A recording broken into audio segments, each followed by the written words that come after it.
ഇന്നലെയായിരുന്നു മലയാളികളെ ഉൾപ്പെടെ ലോകമെമ്പാടുമുള്ള ഇന്ത്യക്കാരെ ഒരു വാർത്ത ഞെട്ടിച്ചത്. ഛത്തീസ്ഗഡിലെ സുക്മയിൽ നക്സലൈറ്റുകൾ നടത്തിയ ആക്രമണത്തിൽ 2 ജവാന്മാർക്ക് വീരമൃത്യു സംഭവിച്ചു. മലയാളികൾ ഉൾപ്പെടുന്നതാണ് ഈ 2 ജവാന്മാർ. അതിലൊരാളുടെ പേര് ആർ വിഷ്ണു എന്നാണ്. CRPF കോബ്ര വിഭാഗം 201 ബറ്റാലിയനിലാണ് ആർ വിഷ്ണു ഉള്ളത്. 35 വയസ്സായിരുന്നു വിഷ്ണുവിന്. ശൈലേന്ദ്ര എന്ന് പറയുന്ന മറ്റൊരു കമാൻഡർ ഓഫീസറാണ് കൂടെ മരിച്ചത്.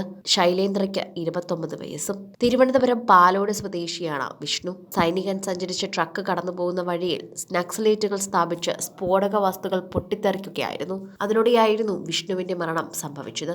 നാട്ടുകാർക്കും ബന്ധുക്കൾക്കും സുഹൃത്തുക്കൾക്കുമൊക്കെ അഭിമാനമായിരുന്നു ഈ മലയാളി യുവാവായ വിഷ്ണു. ഇപ്പോൾ അദ്ദേഹത്തിന്റെ മരണവാർത്ത എല്ലാവരെയും ഒരു നാടിനെ മുഴുവൻ ഇപ്പോൾ നടുക്കിയിരിക്കുകയാണ്. നെടുമങ്ങാടും പാലോടുമൊക്കെ നിരവധി സൗഹൃദമുണ്ടായിരുന്ന വ്യക്തി കഴിഞ്ഞ ദിവസം ഒരു നാട് മുഴുവൻ നിശ്ചലമായി പോയൊരവസ്ഥ.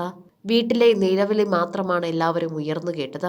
വിഷ്ണുവിന്റെ വീട്ടിലെ ഗൃഹപ്രവേശം കഴിഞ്ഞിട്ട് 1.5 മാസമേ ആയിട്ടുള്ളൂ. അടുത്ത മാസം 15-ന് നാട്ടിലേക്ക് വരാനിരിക്കുകയായിരുന്നു വിഷ്ണു. ഛത്തീസ്ഗഡിൽ മാവോയിസ്റ്റ് ആക്രമണത്തിൽ വീരമൃത്യു മരിച്ച വിഷ്ണുവിന്റെ മൃതദേഹം ഇന്ന് തിരുവനന്തപുരത്തെ വീട്ടിലേക്ക് എത്തിക്കും.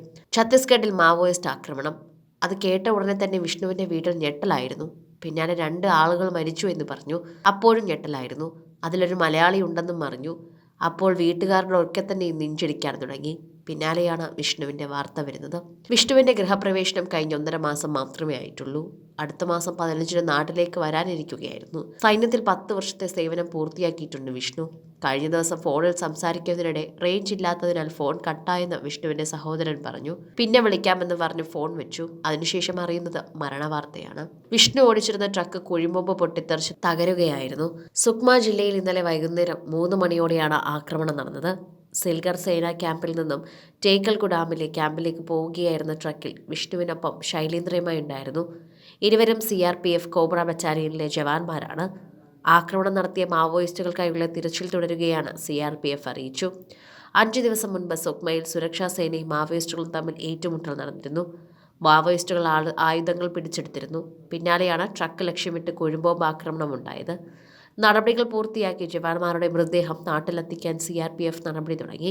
നാടിനാകെ പ്രിയങ്കരനായിരുന്ന വിഷ്ണുവിന്റെ വിയോഗം ഒരു പ്രദേശത്തിനെ ആകെയാണ് കണ്ണീരിലാഴ്ത്തിയിരിക്കുന്നത്. പാലോട് ഫാം ജംഗ്ഷനിൽ അഴിരം ഹൗസിൽ രഘുവിന്റെയും അജിതയുടെയും മകനാണ് വിഷ്ണു.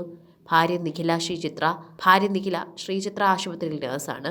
നിർദേവ്, നിർവിൻ എന്നീ 2 മക്കളുണ്ട് ഇദ്ദേഹത്തിന്. ഇപ്പോൾ ഒരു വീട് മുഴുവൻ തന്നെ ഒരു വേദനയിലാണ് മുങ്ങുന്നത്. നിരവധി പേരാണ് ഇപ്പോൾ സോഷ്യൽ മീഡിയയിലൊക്കെ തന്നെയും ഇദ്ദേഹത്തിന് വേണ്ടിയുള്ള ഓർമ്മകളൊക്കെ പങ്കുവെക്കുന്നത്. നാട് മുഴുവൻ സുഹൃത്തുക്കളുണ്ടായിരുന്ന ഒരു വ്യക്തിയാണ്. അതാണ് ഏറ്റവും വലിയ വേദന. സിനിമ, ഫാഷൻ, ലൈഫ് സ്റ്റൈൽ വാർത്തകൾക്കായി മലയാളി ലൈഫ് സബ്സ്ക്രൈബ് ചെയ്യൂ. ലേറ്റസ്റ്റ് അപ്ഡേറ്റ്സിനായി ബെൽ ബട്ടണും അമർത്തൂ.